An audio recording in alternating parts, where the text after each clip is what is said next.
Viewers, हम पढ़ रहे हैं कक्षा 10वीं गणित की प्रश्नावली 2.2 का प्रश्न नंबर 5वां आज हम करेंगे।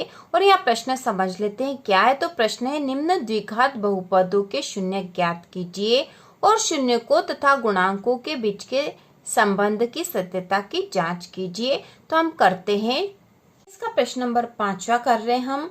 और यह है टी का वर्ग ऋण 15। तो इसके हमें शून्य ज्ञात करने हैं और शून्य को और गुणांकों के बीच के संबंध की सत्यता की जांच करनी है। तो इसको हल करेंगे। हमें जो बहुपद दे रखा वह है टी का वर्ग ऋण 15। तो इसको हल करने के लिए हम जो तरीका अपनाएंगे वह सूत्र विधि से हल करेंगे हम। तो यहाँ पर कौन सा सूत्र लग सकता है? तो हम सूत्र लगा सकते हैं, ए का वर्ग ऋण बी का वर्ग बराबर होता है ए ऋण बी और ए धन बी। ठीक है, तो इस प्रकार से हम इसको हल कर सकते हैं। तो यहाँ पर टी का वर्ग ए की जगह टी हो गया है, टी का वर्ग ऋण यहाँ पर बी का वर्ग होना चाहिए, ए का वर्ग और ऋण बी का वर्ग। तो यहाँ ए का वर्ग के स्थान पे तो टी का वर्ग है, लेकिन यहाँ पर बी का वर्ग के स्थान पे 15 है। तो हमें 15 को इस प्रकार से लिखना है कि यहाँ वर्ग वाली संख्या आ जाए। तो हम यहाँ क्या लिख सकते हैं? तो टी का वर्ग बराबर हो जाएगा ऋण √15 का वर्ग। ठीक है, √15 का वर्ग मतलब यह होता है 15 ही, क्योंकि √15 में यदि √15 का गुणा कर देंगे तो हमें 15 मिल जाएंगे।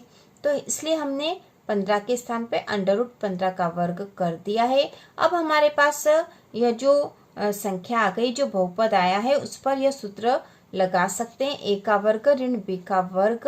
तो हम इससे इसको हल करेंगे। तो ए के स्थान पर है टी, बी के स्थान पर है √15। तो हम इसको लिख देते हैं, तो बराबर हो जाएगा ए ऋण बी और ए धन बी है। तो ए के स्थान पर टी ऋण बी के स्थान पर √15 और टी धन √15। ठीक है, तो हमने इस सूत्र से इस सूत्र के रूप में हमने इसको लिख दिया है। ए का वर्ग ऋण बी का वर्ग के रूप में बहुपद हो गया है और इसके बराबर होता है ए ऋण बी और ए धन बी। तो हमने यहाँ पे टी ऋण √15 और टी धन √15 लिख दिया है। अब इसको और हल कर लेंगे। तो यहाँ पर इन दोनों पदों से शून्य को हम निकाल लेंगे। टी ऋण √15 बराबर 0, टी बराबर √15, क्योंकि ये ऋण के √15 बराबर के उधर जाएंगे तो धन के हो जाएंगे। इसी प्रकार इसको हल करेंगे तो टी धन √15 बराबर 0, टी बराबर ऋण √15। यह जो धन का √15 बराबर के उधर गया तो ऋण का √15 हो गया है। तो अब हमें दो शून्यक मिल गए हैं। तो हम लिख देंगे शून्यक बराबर √15 ऋण √15। ठीक है, तो इस प्रकार से दो शून्यक हमें मिल गए हैं।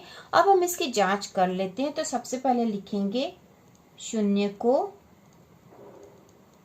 का योग। तो शून्यकों का योग होता है अल्फा धन बीटा। अल्फा और बीटा से हम शून्यक को प्रदर्शित करते हैं, बराबर होता है ऋण बी बट्टा ए।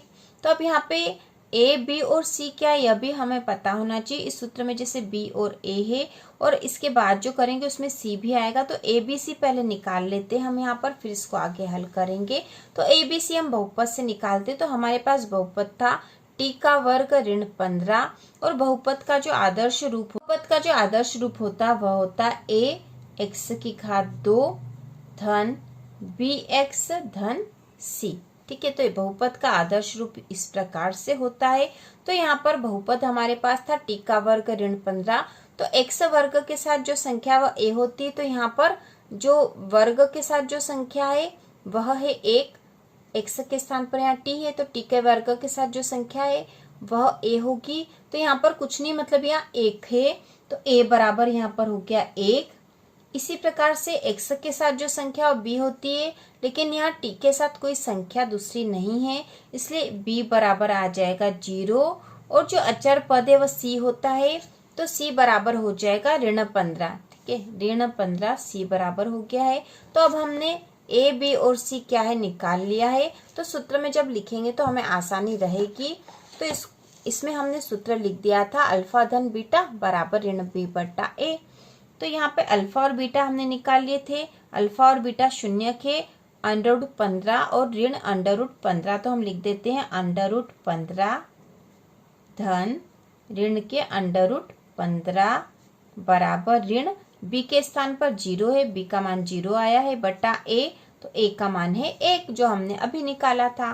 तो अब यहाँ पे इसको और हल कर लेंगे। √15 धन का गुणा ऋण में करेंगे तो धन ऋण ऋण होंगे, √15 बराबर ऋण 0 मतलब 0 ही होगा और बटे 1 से कोई फर्क नहीं पड़ता है। और यहाँ पे धन के √15 और ऋण के √15 को आपस में काट देंगे तो यहाँ पे भी 0 हो गया बराबर 0। तो इस प्रकार ये दोनों पद ही बराबर हो गए, मतलब हमारा शून्यकों का योग की जो जांच है वह बिल्कुल सही है। इसके बाद हम लिखेंगे शून्यकों का गुणा। तो शून्यकों का गुणा है अल्फा गुणा बीटा बराबर सी बट्टा ए। तो यहाँ पे अल्फा है √15 गुणा बीटा है ऋण √15 बराबर सी का मान है ऋण के 15 बटा ए का मान है 1। अब इसको हल कर लेंगे और तो ऋण के √15 गुणा ऋण के √15, ठीक है। यहाँ पे धन का √15 ऋण के √15 जो यहाँ पे था बराबर ऋण 15 बट्टा 1 है। अब यहाँ पे इनका गुणा कर देंगे तो √15 में √15 का गुणा करेंगे तो 15 आ जाएंगे, और ये धन का और ये ऋण का तो धन ऋण ऋण हो जाएगा बराबर ऋण के 15 है ही से, बटे 1 से कोई फर्क नहीं पड़ेगा। तो ऋण के 15 बराबर ऋण के 15 हो गए, मतलब ये दोनों पद भी सही है। और यहाँ पे √15 में √15 का गुणा करते तो 15 आ जाता। हमने ऊपर इसी विधि से 15 के स्थान पे √15 का वर्ग लिखा था। तो इस प्रकार यह भी सही है। तो हम यहाँ लिख देंगे अतः हमारी जांच सही है। तो इस प्रकार से हमने 5वां प्रश्न हल कर लिया, बहुत ही आसान है। तो इसी प्रकार के और वीडियो देखने के लिए कक्षा 10वीं की संपूर्ण तैयारी के लिए चैनल को सब्सक्राइब कीजिए।